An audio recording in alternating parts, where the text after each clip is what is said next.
And it was your voice, your vote. We have your election results. Rise and shine. Good morning to you, El Paso, Las Cruces, and Ciudad Juarez. I'm Rosemary Garcia. And I'm Hillary Florin. Good morning, everyone. Thanks for waking up with us. Borderland voters also cast ballots on several local races. And of course, we're bringing you complete coverage this morning, starting with Proposition 11.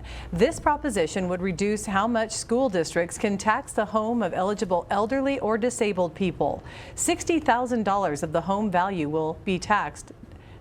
That is up from $10,000.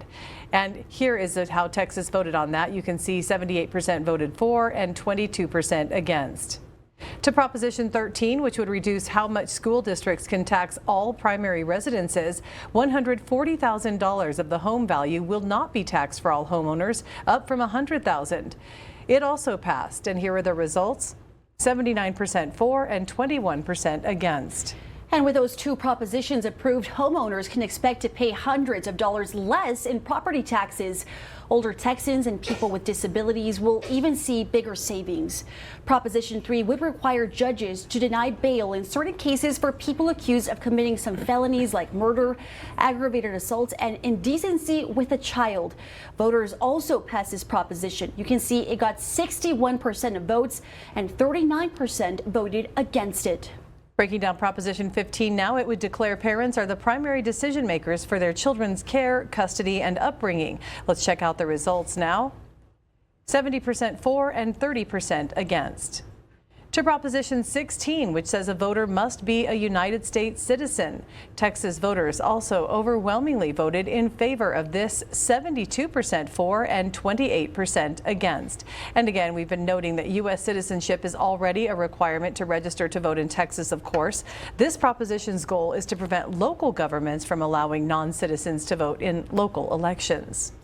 Now, voters in the Socorro School District also voted on taxes. Socorro ISD asked voters to increase property tax rates to bring the district an estimated extra $15 million for employee compensation and maintenance. Now we're giving you a live look at those numbers. You can see 53% voted against and 47% voted for it.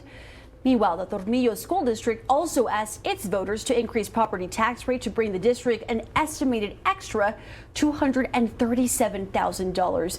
And these are the results for this race. You can see 69% voted against it and 31% voted for it.